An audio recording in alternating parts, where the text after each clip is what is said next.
what's the Ravens' expectation level here, Rod? Walk me through this here. Super Bowl or bust, we all know that, but what do we got going into this year? last year I thought all the stars were in alignment with the Ravens because we won in 2000. Then Joe Flacco and Ray Rant, they won in 2012. And then it was 12 years later, it was 24. And I'm like, shit, it is destined for these guys to win. And they just couldn't get past Buffalo. But I think the three best teams in AFC by far are Kansas City, Baltimore, and Buffalo, and not in that order. I think obviously you're going to still give a lot of love to Kansas City. They got Patrick Mahomes. But I just think if you look at the Ravens roster, they're so solid across the board, offense, defense, special teams. You get Hopkins that come in to be that red zone guy, has a great catch radius. It's going to be interesting to see how they play out for these guys. Cause day one opening season, they're opening regular season. They're going to go play Buffalo. And the issue that they've had once the playoffs start, I'm not talking about the regular season. I think they're going to be fine during the regular season. But when the playoff gets here, Buffalo and Kansas City has been that thorn in their side that they have to get past. Bingo, Rod. And even we could sit here and say, well, that's such a crucial game in week one because you don't want to go back to Buffalo.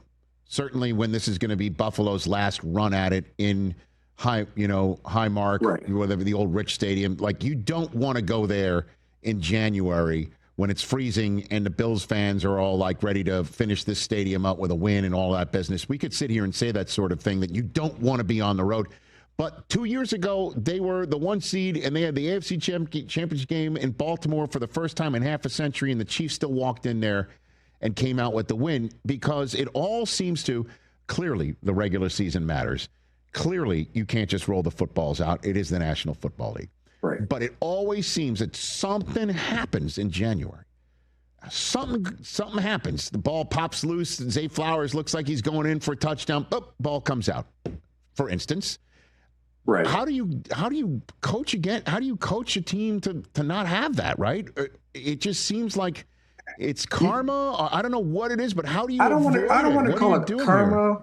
I thought last year, because Lamar has not played his best games in those situations, but last year Lamar even made the statement that he knew he was pushing and not having his best games in those situations, in those type of games.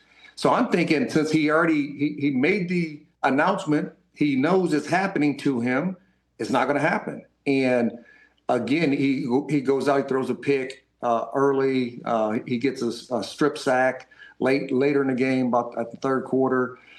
Just one of those games that, he is so dynamic, and I don't want his legacy to be he's the best in-season, regular season quarterback, but once the playoff starts, they can't get to the Super Bowl, because he's the only two-time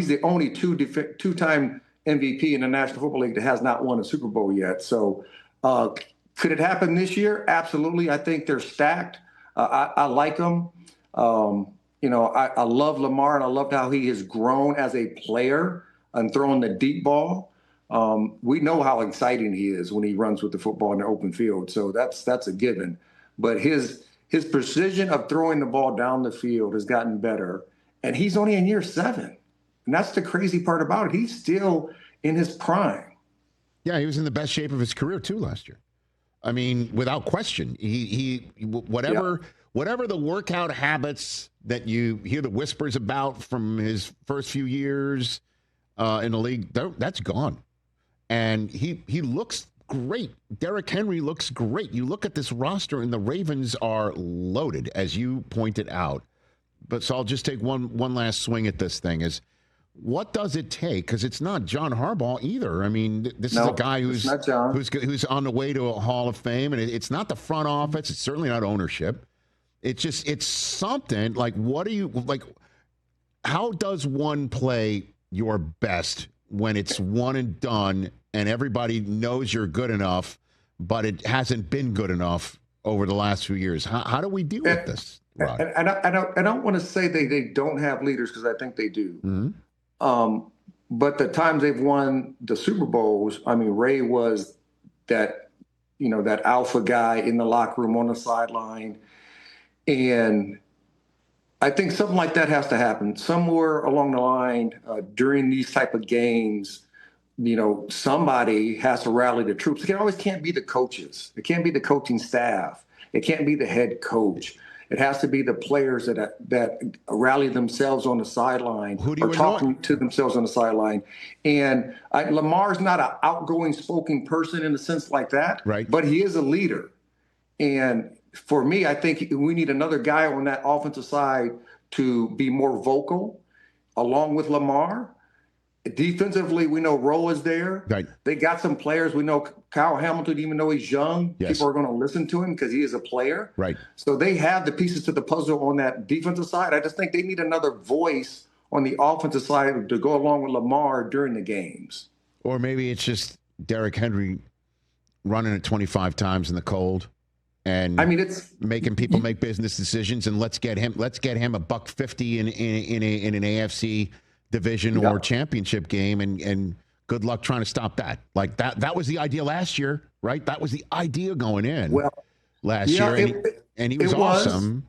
But they didn't run as much as they would normally had done in the previous season and in the other playoff games prior. Okay. And it's going to be different this year because you got Derrick Henry, you got Justice Hill, who got a nice little contract, but Keaton Mitchell, if he comes back and looks like he did in the first preseason game, and he has that explosion that he had a year and a half ago, I don't know how you play all those guys.